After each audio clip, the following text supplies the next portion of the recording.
She first heard it while she was making coffee. The morning was already off to a rough start. Rachel had woken up, lazy and languid in the wake of her twice-snoozed alarm, and reached for her husband's side of the bed.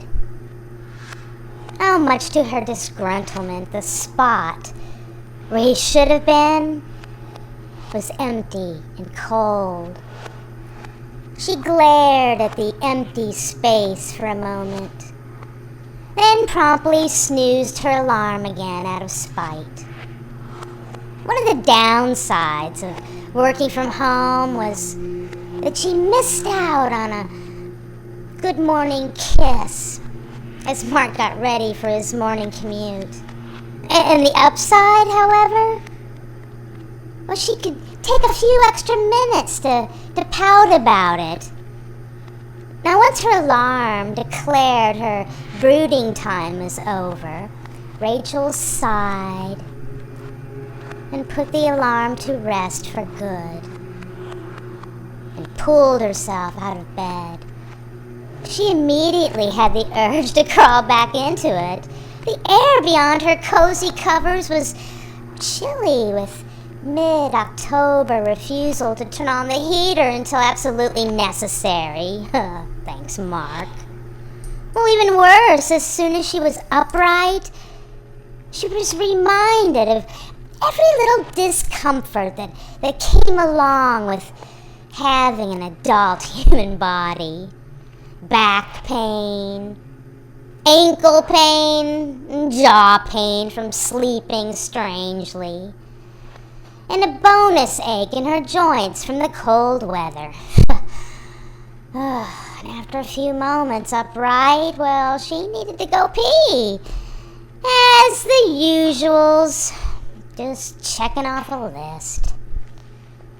Well, after a brief stop by the bathroom, Rachel shambled her way into the kitchen like some kind of zombie she sometimes suspected herself to be. Undead or not, though, she still had bills to pay, and meaning that she needed to be alert enough to do her job.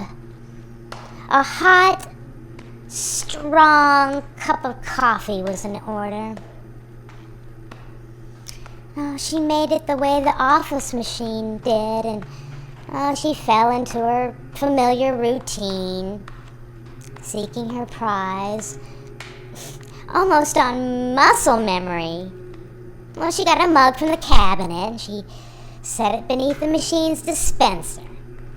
She opened the machine's lid, and, well, something began to buzz. She reached into the cabinet again, and she retrieved an off-brand of K-Cup. Well, the buzzing, it grew louder, and she put the cup in the coffee maker, and, well, she closed the lid. The crunch felt violent, and she selected 8 ounces on the little touch screen. Well, the buzzing, it became a drone. She pressed the button beneath the touch screen, and the machine began to whir. She could barely hear it above the droning. The floor creaked behind her. Something was watching her. Something was watching her. The world snapped back into uncomfortable clarity as she whirled around, nearly knocking a jar of sugar onto the floor in the process. There was nothing behind her, of course. She was alone in her apartment. I mean, Mark had left for the work before she'd even woken up, and a quick glance to the right confirmed the door had been locked behind him. He even remembered to lock the deadbolt that morning. No one was here. The only sounds to be heard being the coffee maker streaming down and the pounding of Rachel's heartbeat. No buzz, no drone. Rachel took a deep breath and then leaned back against the counter with a groan. shaking off the adrenaline, she opened the fridge to grab some creamer and poured a generous amount into her cup. As she stirred her coffee, she reached for the pill container next to the kitchen sink. What better way to christen a fresh cup of coffee by using it to wash down an unassuming little capsule? Not that she needed the coffee anymore. After whatever the hell that was, she was plenty awake. Coffee in hand regardless, she crossed the apartment to settle into her office and get to work. Over 6 months in, and her job felt too good to be true, she managed to land a remote biller position for a telehealth practice. Medical billing was a notorious nightmare of paperwork, but that made it perfect for Rachel. Translating rejection errors and filling in boxes, deciphering ERAs, well, that scratched a mental itch that she hadn't realized that she actually had. And the best part, well, through the whole process, she barely had time to speak to a single soul. I mean, she could put on some music or bury her head in paperwork, not even worry about the world beyond her office for hours and hours. Now, speaking of paperwork, signing into the practice's EHR revealed several bright red claim rejections waiting to be reviewed. They were all from the same insurance company and all related to the same clinician. So Rachel's first guess was an MPI-related issue. That puzzle led her to another. And soon enough, she found herself easing into the natural flow of her workday. She deciphered the error message. She emailed the clinician and she opened the next batch of rejections and she ignored the droning sound. She just turned up her music and she pulled up a patient file. She selected a billable date of service. The droning overpowered her music. She double-checked the payer address and she finished the intimidating red form. Her jaw still ached. She submitted the claim as she rubbed her jaw. Oh, God, sleeping funny. The droning noise, it was so loud. She opened another ERA. The drone was right behind her. It was in her lungs. She couldn't breathe.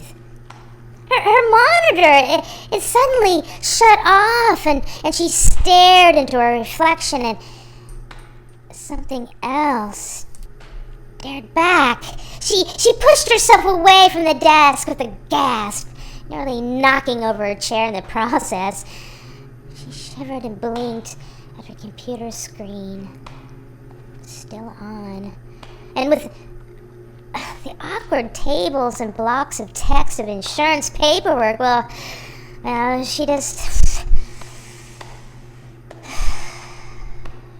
turned her head to look to the left of the screen at her office window, and the glare and the still rising sun provided her a decent view of her reflection.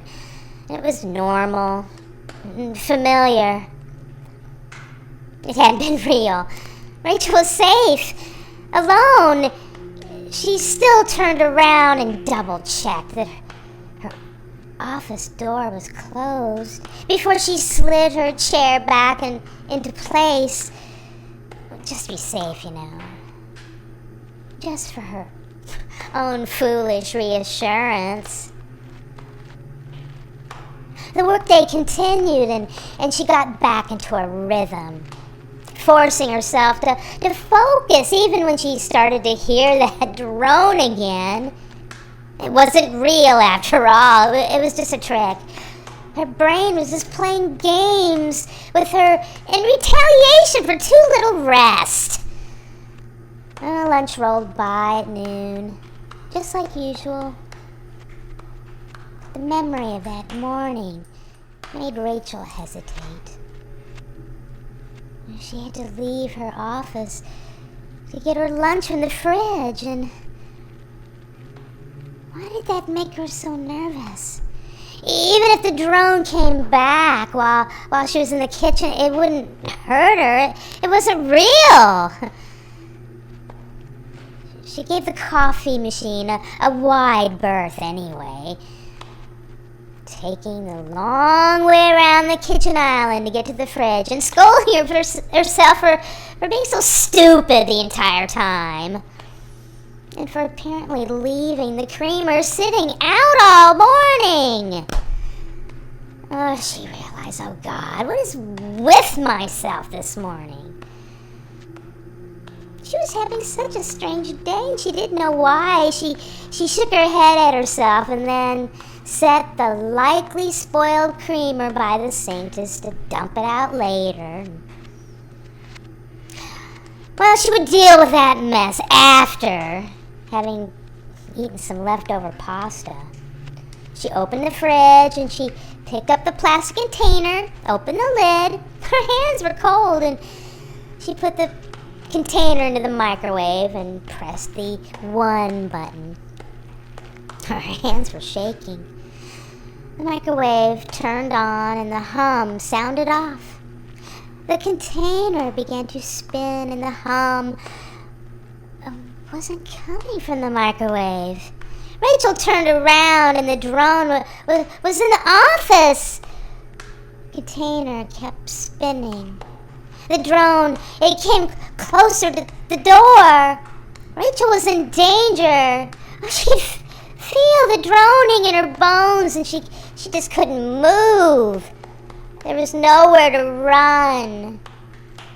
The microwave beeped and Rachel yelped, jumping in place and tears streaming the corners of her eyes. She started shaking, wrapping her arms around herself. There was nothing to be afraid of, and yet some bizarre reason, Rachel felt as if she was being hunted by something. But what exactly? She couldn't really articulate.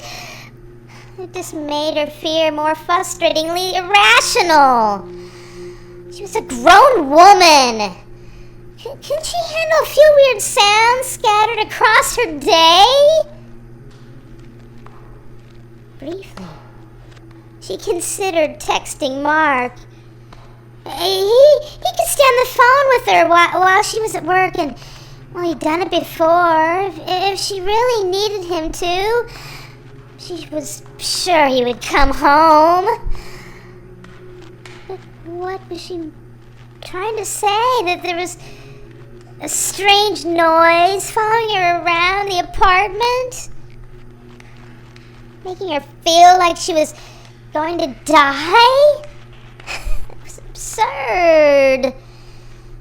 If she texted Mark that, why, he'd come home for sure. He'd come home with a cop and maybe take her to a mental hospital. Rachel grabbed her food from the microwave and she left it on the counter to cool down, but she wasn't hungry anymore. She'd just throw it away later, after work. Missing lunch, it wouldn't kill her, right?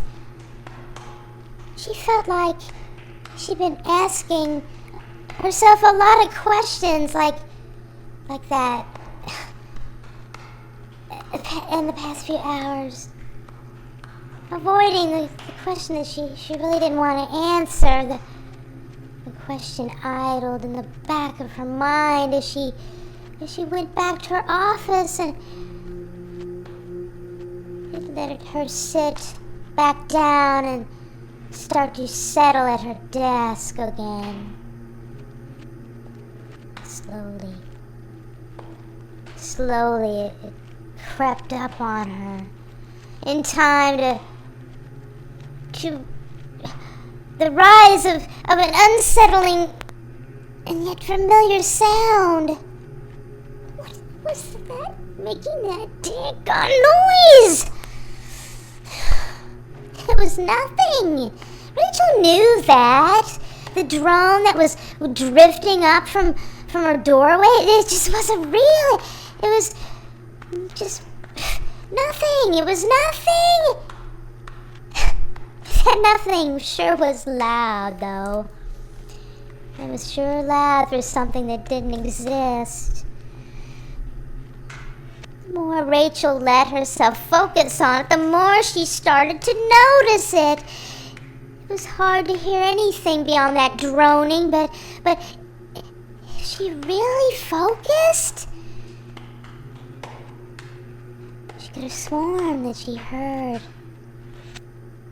a whisper of feet on the carpet as it was coming closer and closer. The drone, it was giving her a headache. And she focused on it anyway. The drone, it came closer. She could hear whispers of feet on the carpet. It came closer and closer. It radiated cold. It was standing right behind her, and she could feel its shadow over her. But it wasn't real. It couldn't be, but it was. Rachel screamed, swinging into open air. She turned and to push away whatever it was, whatever that thing was that was behind her, but much to her tearful frustration, it was gone again. The mind-numbing drone having retreated into the living room. It was in the living room. There was something there, something dangerous.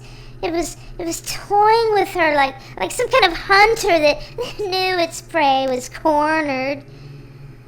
But now that she acknowledged it, it was bound to coming for the kill. Well, Rachel, she wasn't going to just let it have her. She forced herself up on her shaking legs, and she stumbled to the office door, and she pushed it closed, and she turned the lock, and for all the good that would do, but she started to back away. Just as she did, the drone, it suddenly rose in a crescendo. A heavy weight slammed against a hollow wooden door. It was her bedroom, office. Rachel, startled, stumbling back until she found herself in the corner of her office with nowhere else to go. The thing, it slammed against the door again. Rachel sank to the floor. The drone was furious. The door, it wouldn't hold forever. Rachel hugged her knees and sobbed. The door, it shook with its rage. Rachel closed her eyes. She hoped that Mark would be okay without her. The office door, it started to splinter. The front door opened. Rachel? The monster stopped throwing itself at the door. And Rachel's head, it jerked up. It was Mark's voice. Oh God, no. Mark, no, don't come inside, she yelled. Leave, get out! Get out! Lock the door behind you. Don't. No, get out! Rachel? What are you talking about, Rachel? Mark just kept coming back in. But then finally stopped. Paying her warnings no mind, he kept calling her name. And to Rachel's horror, the drone, it moved away from the office, back towards the kitchen, where her husband was. She started to choke on her sobs as grief and panic clashed in her throat. It was going to get Mark too. The monster was going to kill him, and then it was going to come back to the office and finish what it started with her. How long would it take for someone to notice that they were both dead? Would her co-workers worry after a few days of silence? Would her neighbors notice that Mark's vehicle never left? Would her parents call for a welfare check when she stopped answering their texts?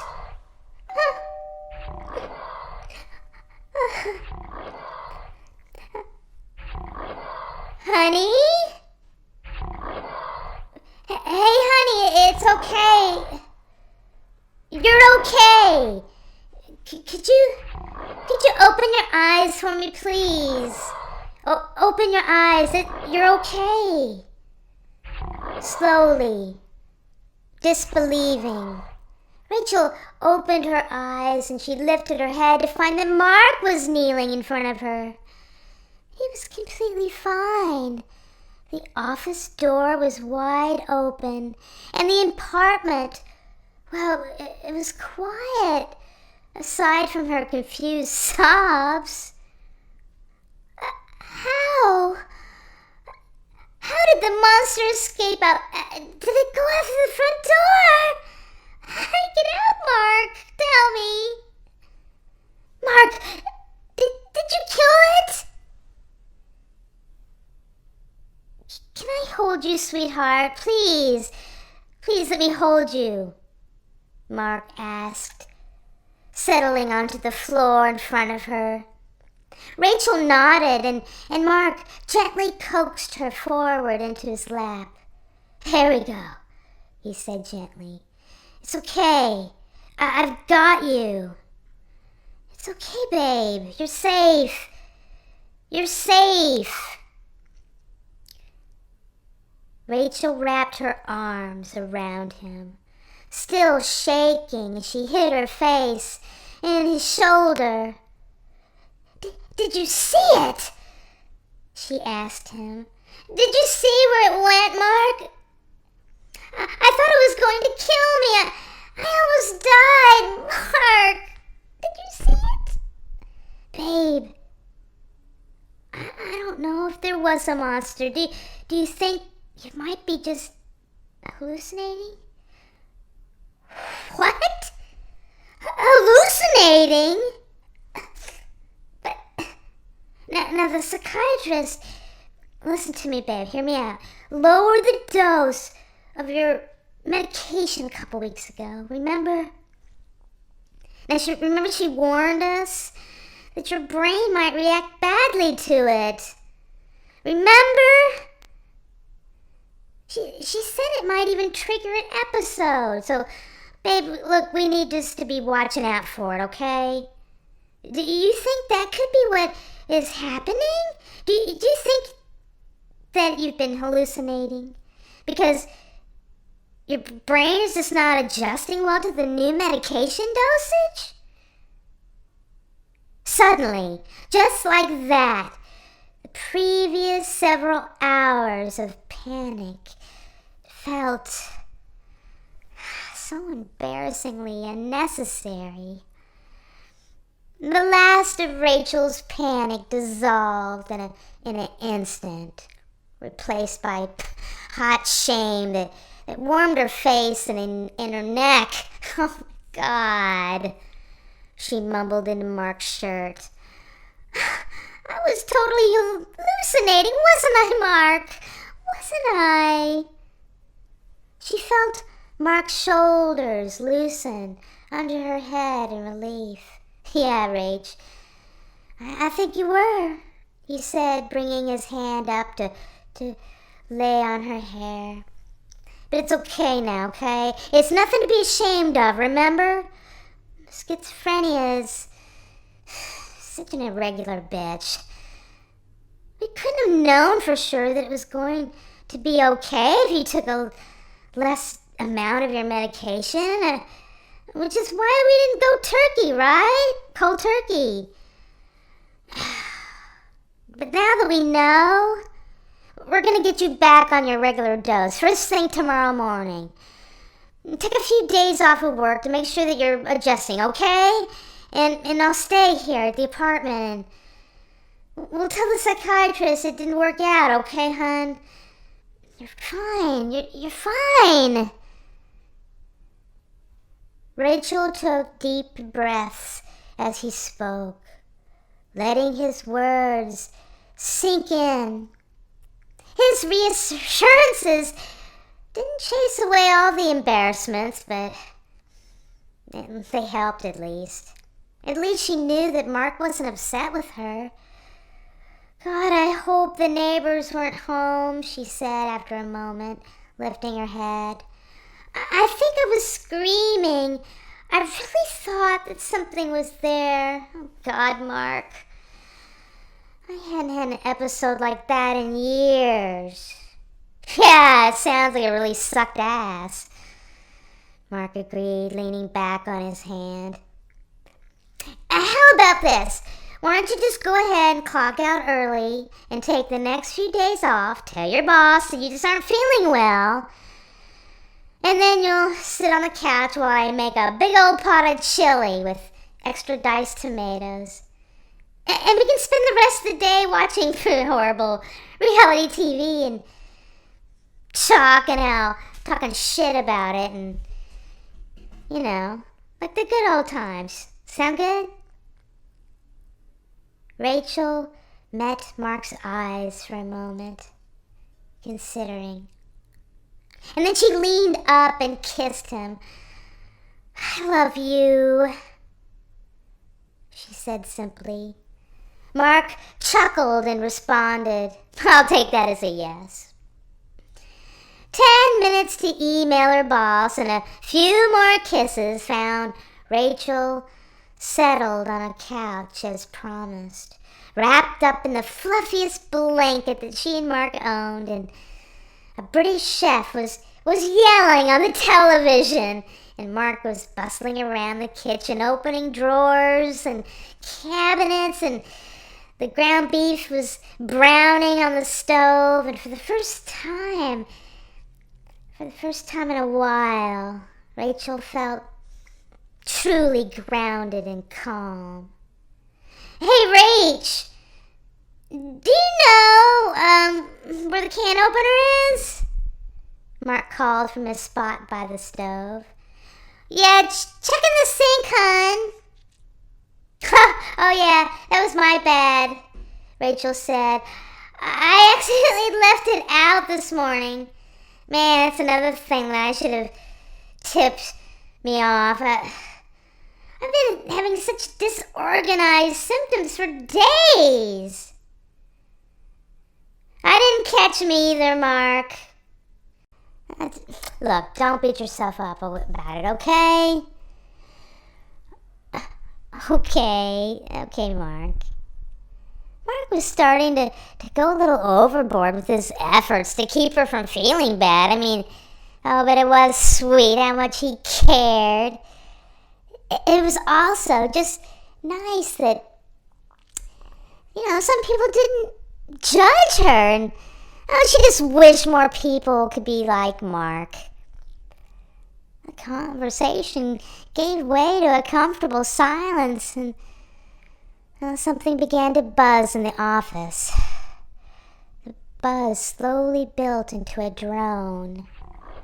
Rachel sighed, acknowledging that the droning monster was a hallucination. Evidently hadn't sent it anywhere. She took a deep breath and focused on the TV and ignored it.